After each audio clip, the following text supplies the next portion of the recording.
Okay, good morning or afternoon, everyone, depending on your time zone today. First, I just want to thank session one speakers for their excellent presentations. You've really laid the groundwork for today's workshop and provided that scientific and clinical context that we do really need to move forward. We're now moving into our panel discussion. I'm Dr. Alice Carr. I'm a postdoctoral fellow at the Alberta Diabetes Institute in Canada, and I've also lived with type 1 diabetes for coming up to just 13 years. I was diagnosed at the age of 17. And I'm going to be joined by my panel members today, which I'll just get you all to briefly introduce themselves. Teresa, would you like to go first? Sure. Hi, everybody. I'm Teresa Quatrin. I am a pediatric endocrinologist at the University at Buffalo and the J.R. Oshai Children's Hospital here in Buffalo, New York. Welcome, Teresa. And Haley, how about you next? Hi, my name is Haley Davenport. I'm a senior project manager for the Type 1 Diabetes Consortium at C-peptide, and I've been a Type 1 diabetic patient for 13 and a half years. I was diagnosed at 14. Wonderful. Thanks, Haley. And Julie, finally to you. Good morning and hello, everyone. Thank you so much for having me. I am Julie Heverly. I am the Vice President of the Time and Range Coalition and Patient Advocacy for the Diatribe Foundation. And this month, I will be celebrating my 27th diaversary. Wonderful. Mine's next month. Mine 13 will be next month. So we're kind of closely diagnosed together. Okay, in this panel discussion, we're going to take a little step back and ask a fundamental question. Are things good enough as they are? Are today's treatment options for type 1 diabetes sufficient? Is the way that we design and conduct trials fit for purpose? And what does the future really look like for people newly diagnosed with type 1 diabetes? But before we dive in, I want to ask the audience to just reflect on this during this discussion panel. How many other diseases which affect every part of a person's daily life and carry the risk of death from standard treatment missteps are we comfortable calling good enough? And with that in mind, I'm going to turn to our panelists. So, Teresa, we heard from Chantel about the current therapeutic landscape in new onset type 1 diabetes. So from your clinical point of view, where do you think the most urgent gaps remain and what's stopping us from addressing them? As the speakers have outlined very eloquently, there is no vacation for people affected by T1D. And the technology has made a tremendous difference, but achieving optimal metabolic control is still a very difficult goal. It also is important to realize that technology, while great, at times creates a state of discomfort, if not panic, for patients, because it does not always work well. Also, it is the same technology that is helping patients and families, which is also disrupting their lives because it's a continuous feedback, continuous worry, sleep lost both on parents and patients. It is also essential to realize that one of the to resolve the conundrum that leads to variability in blood sugar following intake of energy and carbohydrates. So people can have the exact same carbohydrate intake and have different blood sugars response. And this is because there is variability in the action of insulin delivered subcutaneously, as we do now. The only time that I have seen for my patients where things are different and so much better is what we silly called honeymoon in the past. I rather refer to it as partial remission period. This is a time that follows 2 to 4 weeks, the beginning of the stage 3 and insulin dependency. And the pancreas, as patients say, comes back.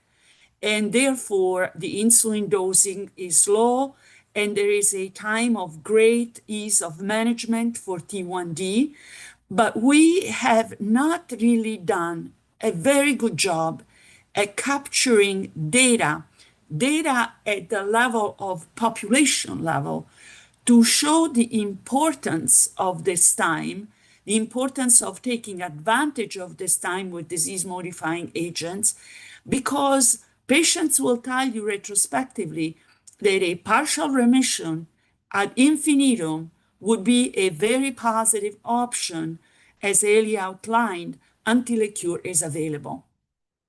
The other aspect, and I talk more about the experience at large in the United States. It is very hard for families to afford all that is needed.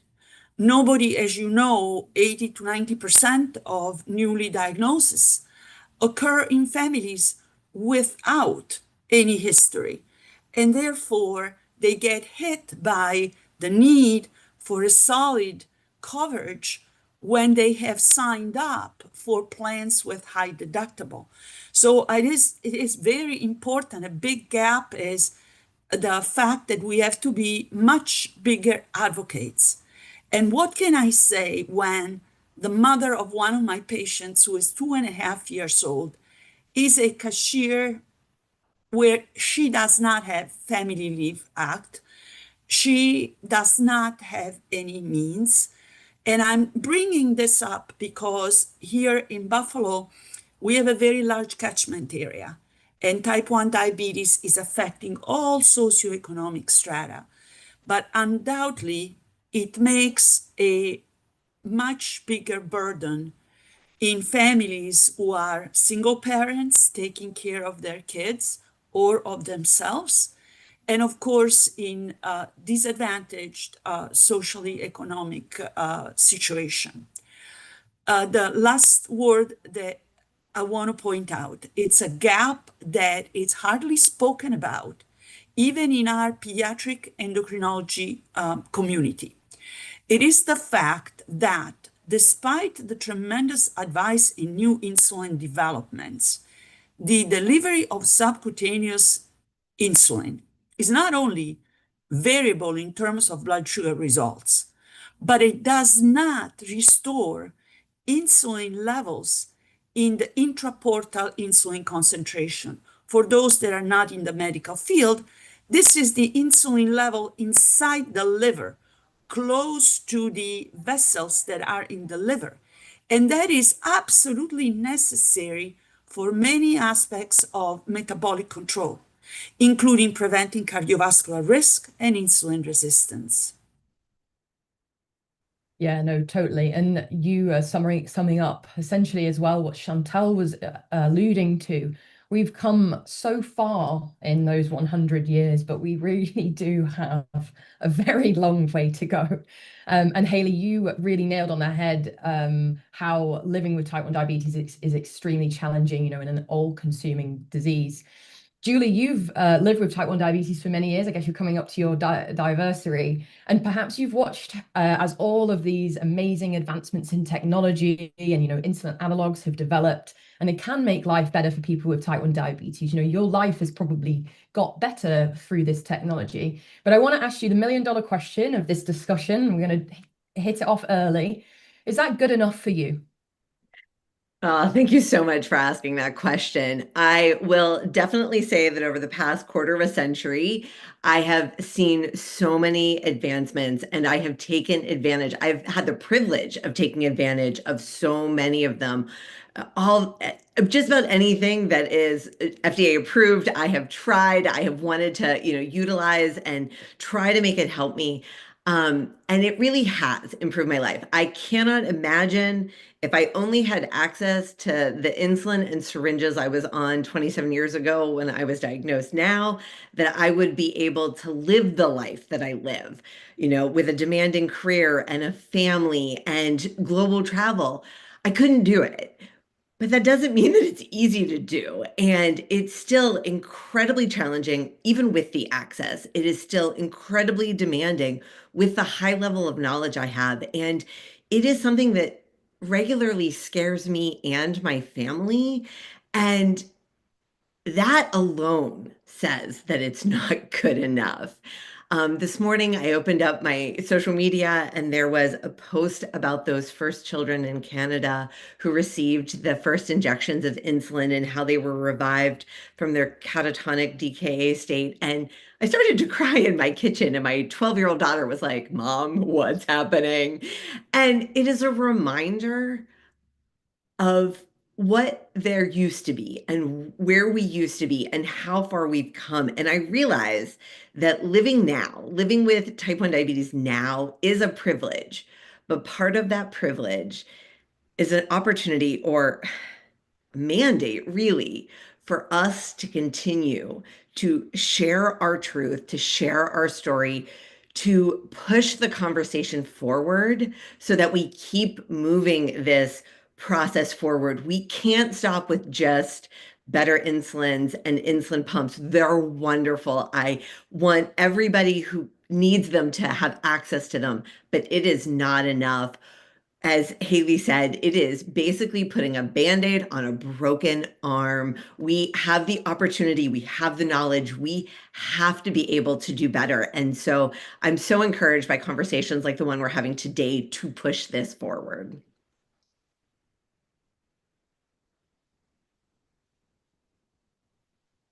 Living with it, perhaps, we're thankful for having it. It perhaps has brought us to where we are today. I know for sure it has me. But if I could have anything in the world, it would be to have my type 1 diabetes taken away. So I think that just sort of says it all. I think many of us would probably think that. And yeah, just back to Haley, thank you for sharing your diagnosis story. I know it resonated a lot with me, and I'm personally around my diagnosis experience and what I was feeling. And I know it would do for many others in the audience also living with type 1 diabetes. I want to ask you this. If you could change something about your experience at diagnosis, what would it be? Yeah, I think the main thing would just be to have treatment options. As I said in my presentation, there really were no options at the time. You're given this sudden disease, and the only option is just to take insulin and deal with it. Um, and so having an option at the time would have been incredible. Like not only was I sick and in DKA, but all of a sudden I had to learn so much information of just about how the disease works. And at the same time, I think there was no way to understand the short-term and long-term psychological burden. But I do feel like that plays so much into the physical control and just the experience of the disease. And so if there was a way to kind of understand how to prevent or mitigate the psychological burden at the time, I think that could have really helped long term, especially, the things that you learn when you're young and kind of the patterns you develop.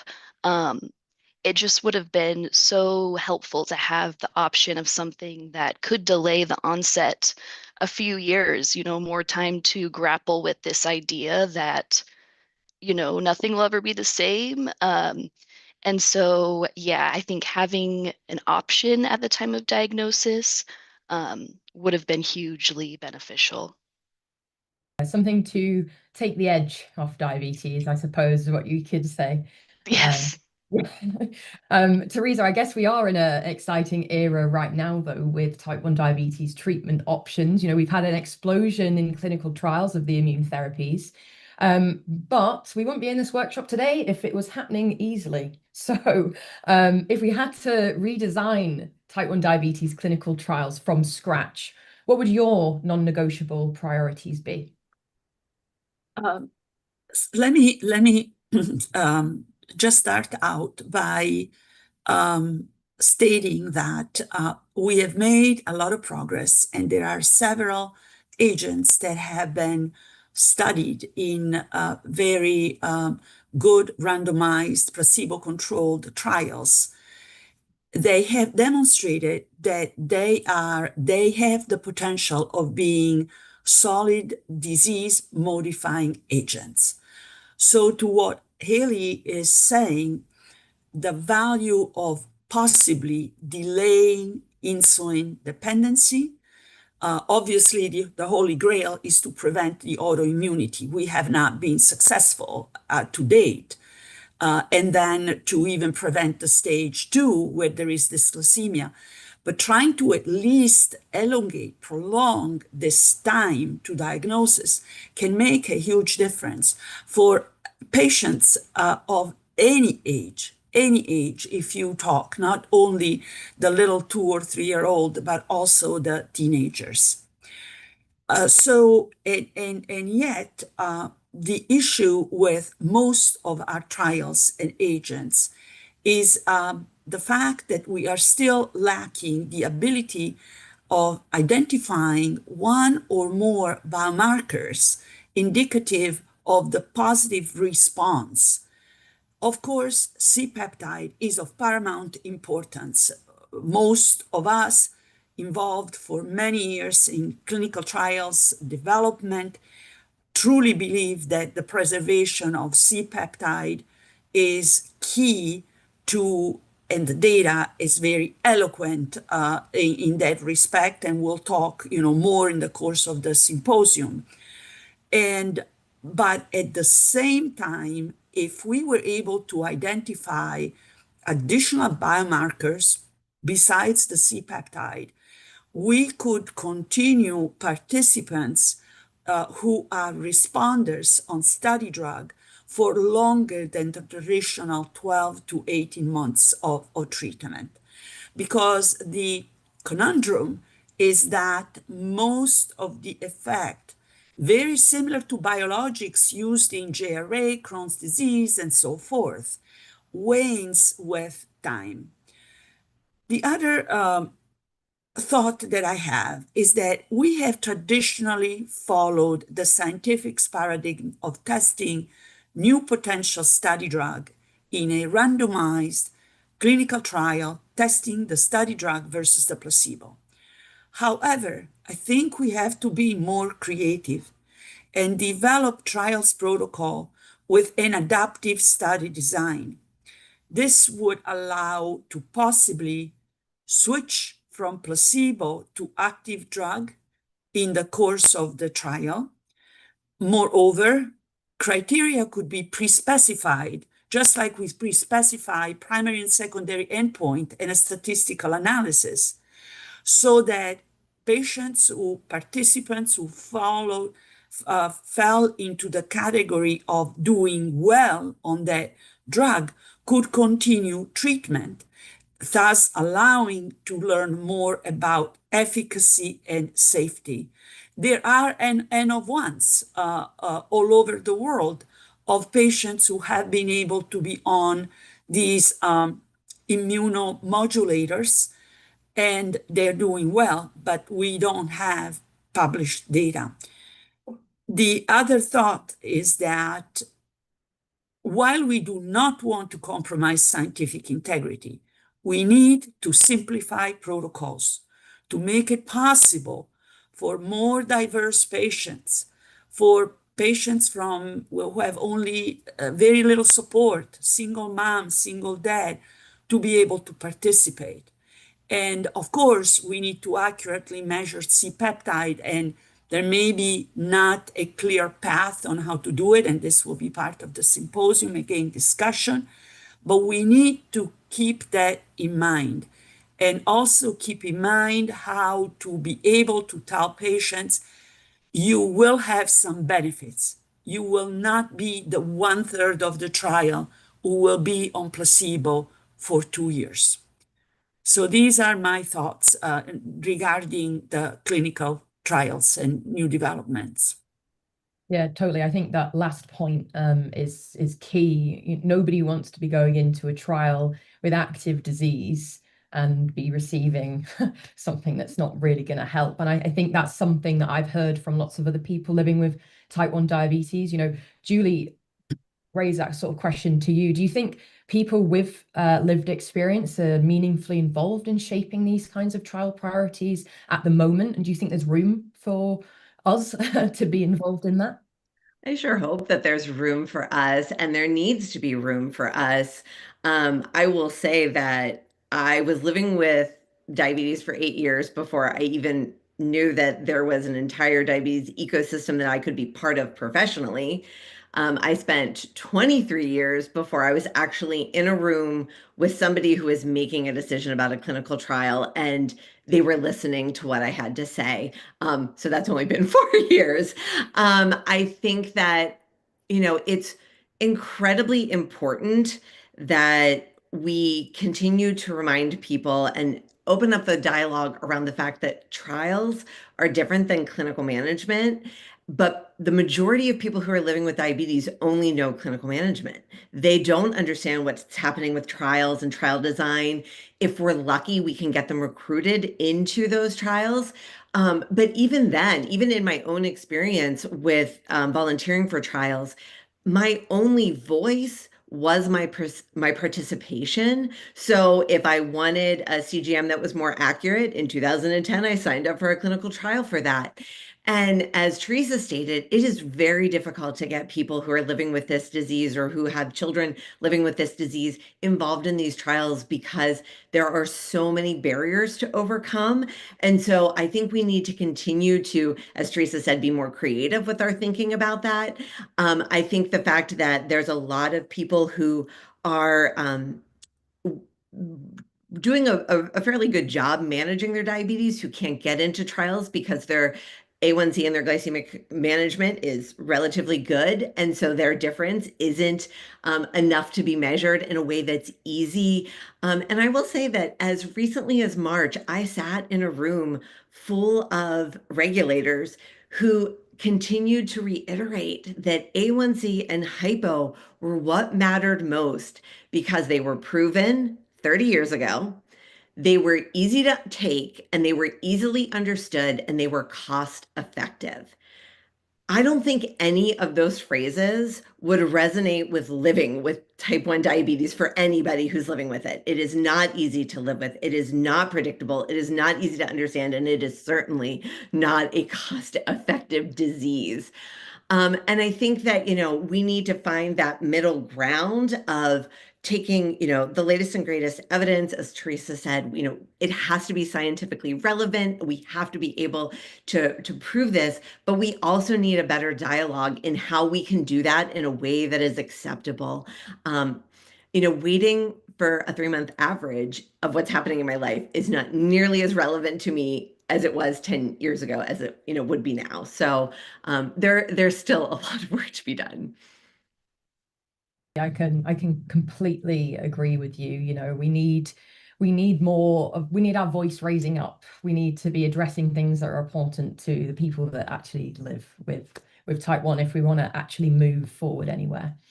Yeah, so we'd heard earlier from Quanyish about C-peptide and how using it potentially might have limitations, especially if we're using it as a threshold to decide whether a drug works or not.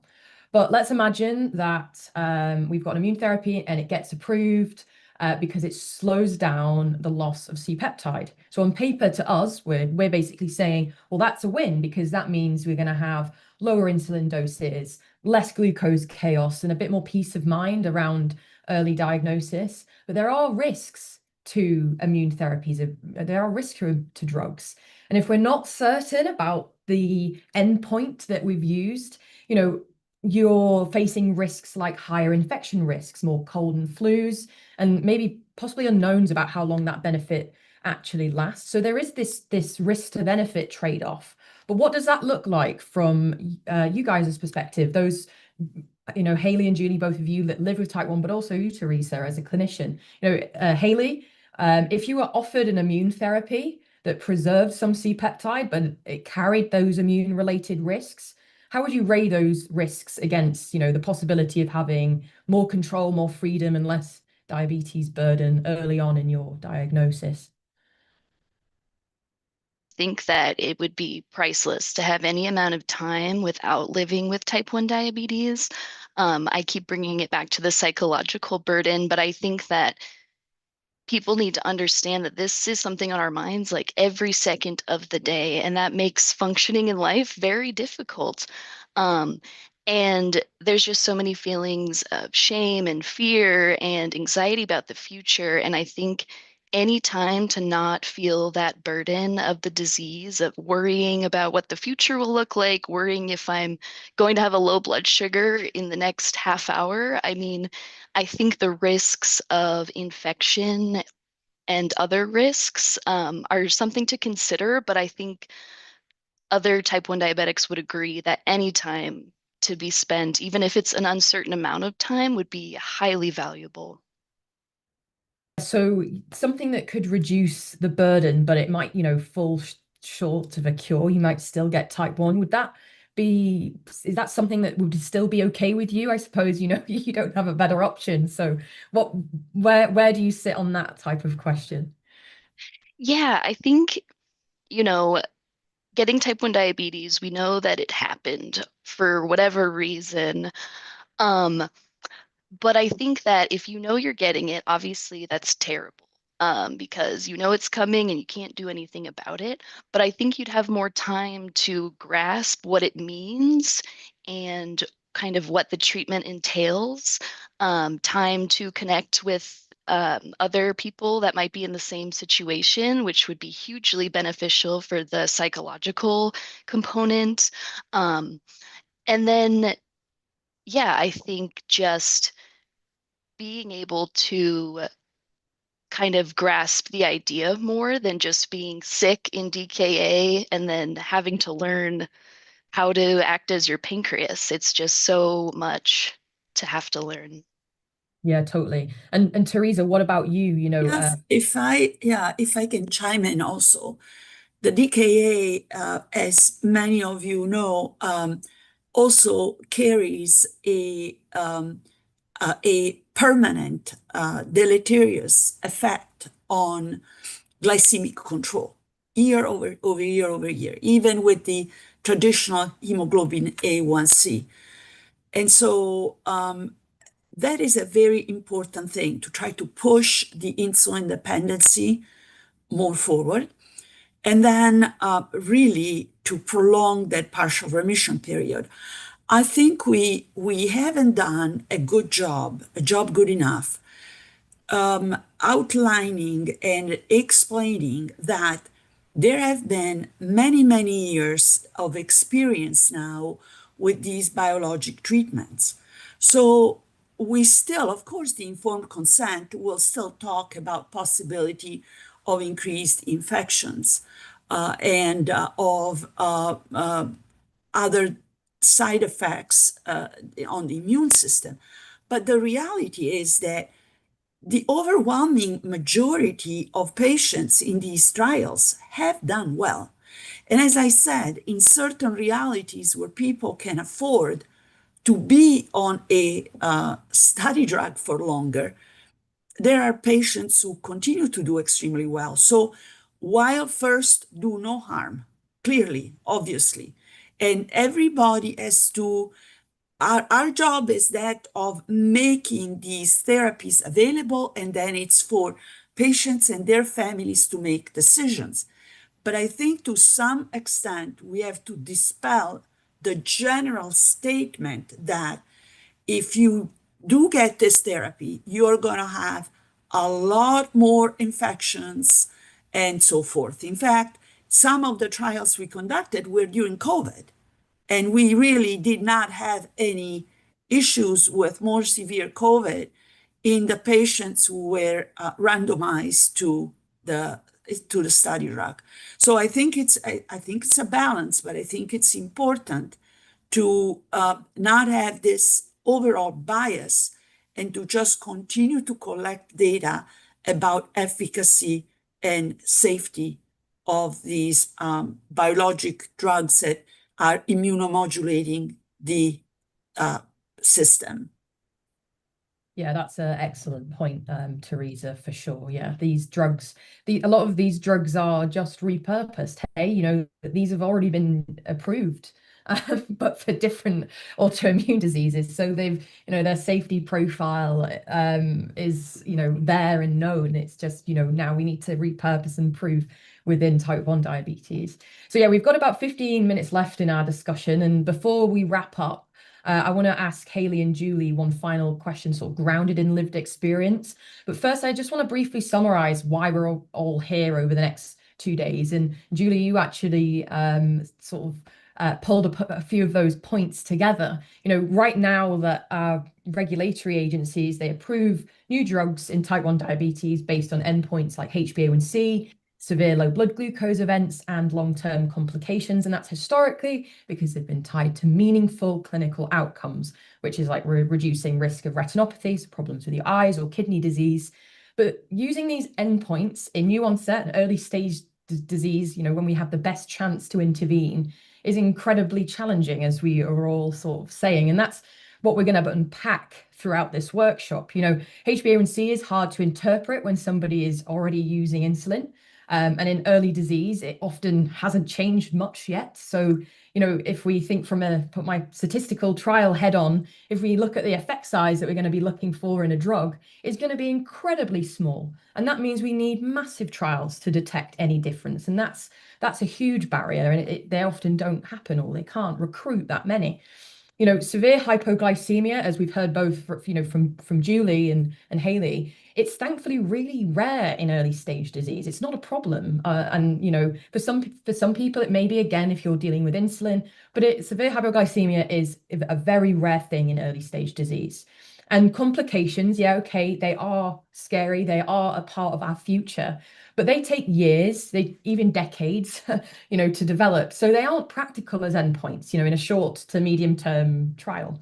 So slowing disease progression is, an alternative approval pathway. And although that's objectively clinically meaningful, it still means trials have to be really large and have to run for a long time. And that has, slowed down innovation. That's why we're sat here today. And if you're newly diagnosed and you already have stage 3 type 1 diabetes, you've kind of already met the endpoint before you've even started the trial.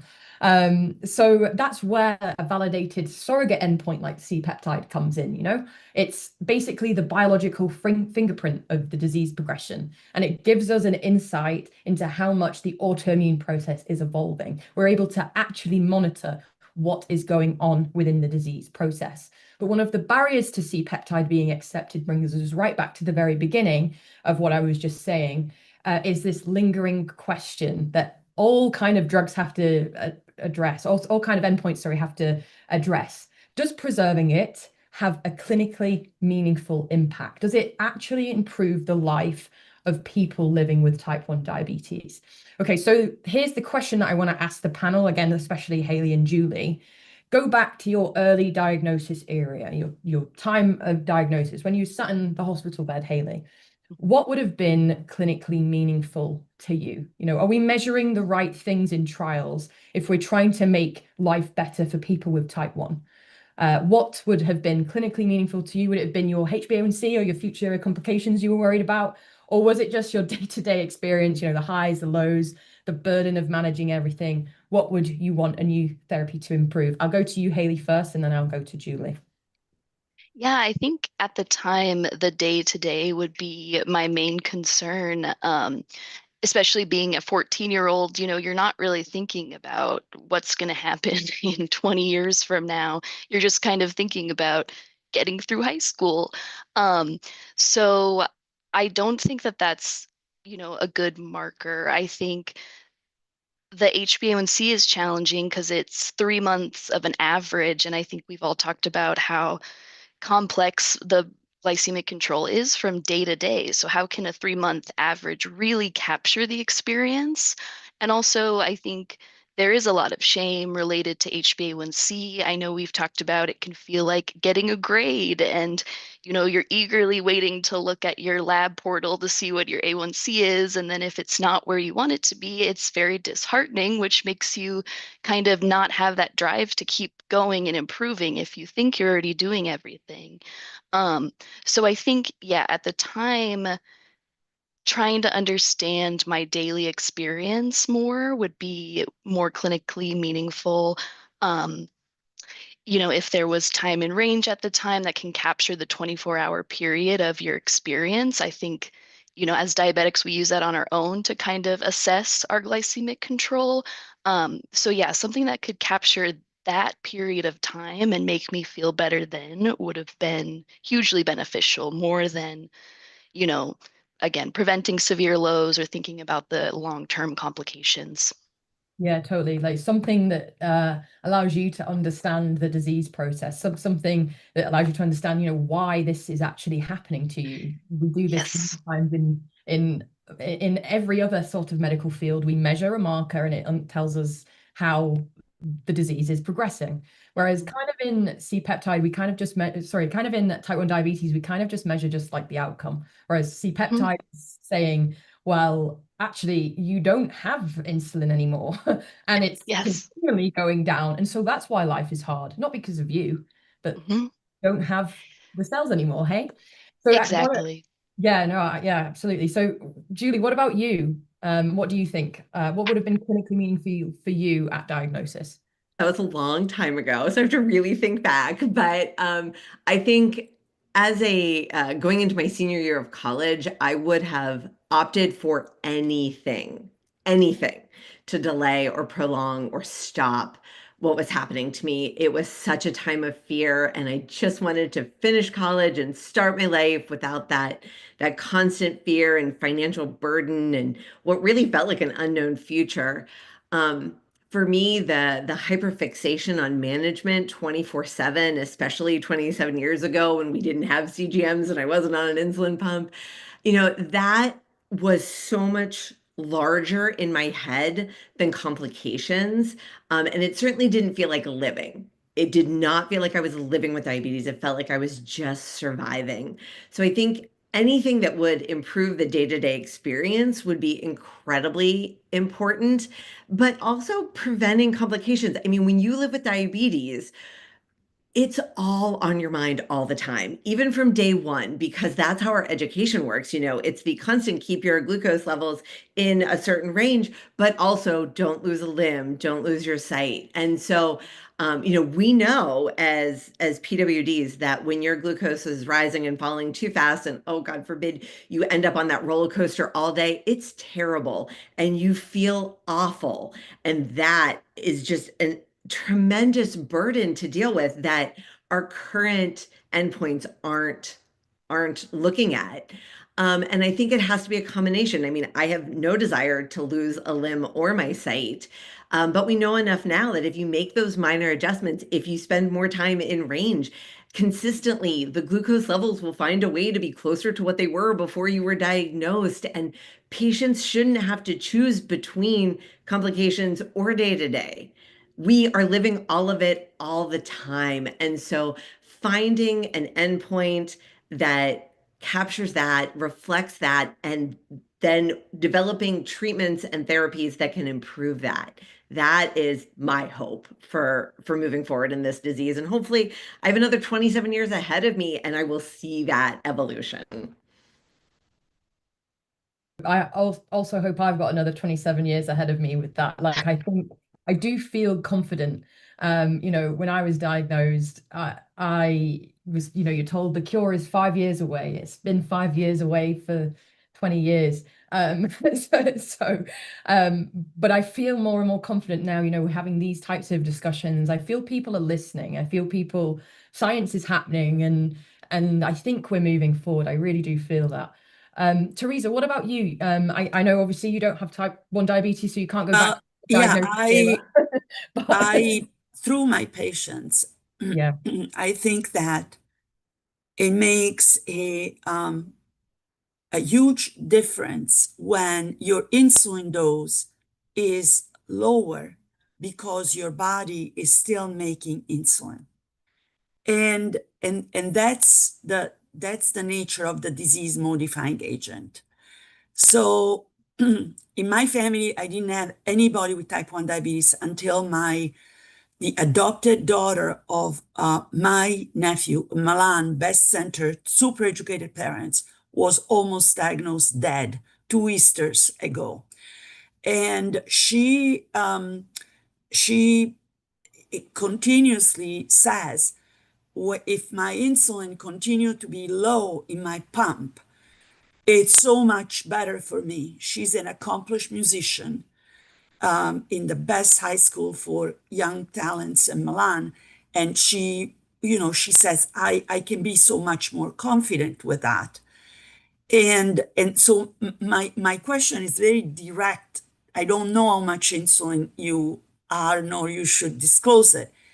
But if your insulin had been able to not escalate abruptly after the end of the remission period and stayed kind of low, so that to the point that you've all made, your day and night, may I say, become more serene, less stressful, because you're having 15, 20 units, 30 units of insulin, but the rest is made by the body that supplements it. Would you feel better? That's the bottom line. Yeah, totally. I mean, I say yes, completely. And I think both Haley and Julie would agree with me. As I said earlier, taking something to just take the edge off diabetes. That came for me, we were on pens. I then moved to, I had a continuous glucose monitor that took a little bit of the edge off. I then moved to a closed loop hybrid system that's taken the edge off as well. But there are days where I sit and will look at my closed loop pump and I'm thinking, why is it doing this today? Even right now. So I don't know what my blood sugar is. I can't quite see it. My watch is not connected. But I'm rising. My blood glucose is rising just from the adrenaline of this conversation. And maybe if I made my own endogenous insulin, I know for a fact I don't have any. I'd had this measured. I probably would be in a little bit of an easier position right now and just throughout my life. Okay, so we're nearly at the end of this discussion, but before we close, I'm going to ask each of the panelists just to respond in one sentence if you can. It can be a bit longer than one sentence, but what is the one thing that you want this audience to walk away from this workshop thinking about differently? Julie, I'm going to go to you first. Okay. Wow. I will try to be succinct. So when we reach stage 3 and are given a potentially lethal hormone to keep us alive, we assume the risk and the benefit and the opportunity or the misfortune to conduct science experiments daily. Just that is our existence. We need to be working collectively to figure out how the regulatory practices and the clinical management of diabetes can sync together more seamlessly. What is available now is not the same as it was 30 years ago. And we have so many potential opportunities to improve outcomes and the quality of life for the millions of people who are living with diabetes that we need to invest in this work, because diabetes remains an insidious progressive condition that needs more flexibility in our therapeutic efforts to meet the needs of each individual. The 3 of us on this panel right now have 3 different sets of needs based on where we are in our journey, what we need, what we want, and what our bodies are capable of. A great start would be to reduce our insulin needs, level out those roller coasters, the highs and the lows, and really focus on how we can improve not only our futures, but our current day-to-day existence as well. Yeah, amazing. Thanks. And Haley, what about you? Just to echo everything Julie said, I mean, that's exactly right. I think everyone just needs to understand that even with access to healthcare and access to the devices and a support system, which a lot of type 1 diabetics don't have any of those, it's still so hard to achieve glycemic control. And this directly affects the feelings of shame, anxiety, and fear, which makes living day to day so difficult. And this is, again, even with all the tools and support, it's just every second of the day is tormented by this disease. And so, again, even though we have these incredible advances, we need more options in treatment because it just doesn't work right now. Haley. And Teresa, finally to you. And Julie said is absolutely inspirational. I can only say that I totally would like for people to leave this workshop being convinced that insulin is not safe and that type 1 diabetes, you guys look great. You don't look any different from somebody who doesn't have type 1 diabetes. Maybe you look even better. Maybe theoretically you're healthier. And there is no sympathy, no provisions for people with type 1 diabetes, and yet they live with this burden. It is a burden and it is a stigma. And my great niece has already told me that she will not wear the pump this summer because nobody's going to know that she has T1D. That's just the bottom line. And, you know, it's something where we need to take steps while we work on the cure, definitive cure, work really on disease-modifying agents that are brought to the general population of people with type 1 diabetes a little bit more broadly to make sure that they have some preservation of their own insulin. Great. Yeah, no, thank you, Teresa. That sums everything up, I think. Okay, so I think this panel discussion is coming to a close. So I just want to thank Haley, Teresa, and Julie for your, excellent participation. You've made some fantastic points, and I really feel that we've teed up this workshop for everybody to follow. So I think we'll be heading back to the normal session in just a few minutes. Thanks, everyone. Thank you so much. Thank you. Mhm.